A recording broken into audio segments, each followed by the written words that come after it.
Dehors, il fait 40 degrés. Alors les patients de ce service, âgés en moyenne de 85 ans, sont privés de sortie.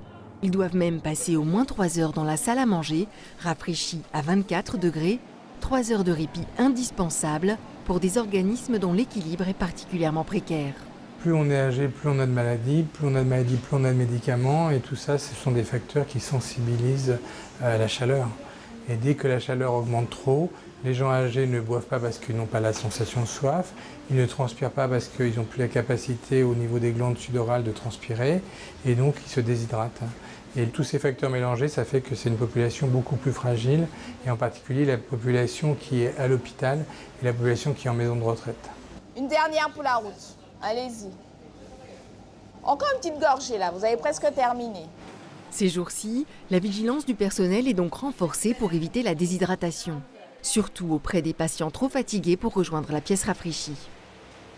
Vous pouvez tout boire, hein, on en remettra d'autres tout à l'heure. On a beaucoup de patients Alzheimer ici, donc ces patients-là, ils n'ont pas le réflexe d'aller se servir un verre ou d'aller boire.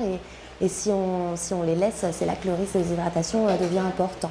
Donc c'est important, ça fait partie aussi de nos prescriptions, surveillance hydrique. Donc il faut vraiment qu'ils aient leur quota d'eau dans la journée afin d'éviter qu'ils se déshydratent. Du soda est proposé dès que les patients l'apprécient. Le sucre apporte quelques calories supplémentaires et son caractère gazeux réduit les risques de fausse route.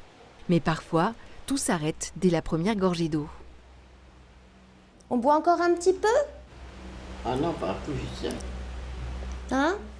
Du coup, pour cette patiente dont les reins sont déjà fragiles, il faut recourir à la perfusion. Voilà. Elle a une insuffisance rénale chronique, donc elle est plus sensible à la déshydratation et en plus de ça, avec ses troubles cognitifs, on sait qu'elle ne se réhydratera pas.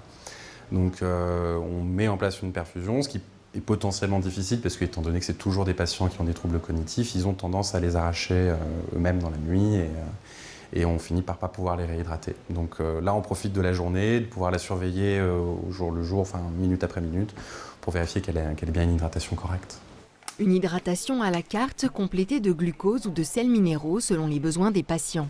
Au fil des heures, les poches se multiplient dans le service. La prévention est maximale dans un environnement pas vraiment optimal. Par exemple, les bâtiments dans lesquels on est là, c'est un bâtiment des années 80 qui n'a pas du tout été conçu pour ça et qui supporte très mal la chaleur et qui est très difficile de refroidir quand il fait trop chaud. Et donc ça, pour nos malades, c'est un surrisque ça.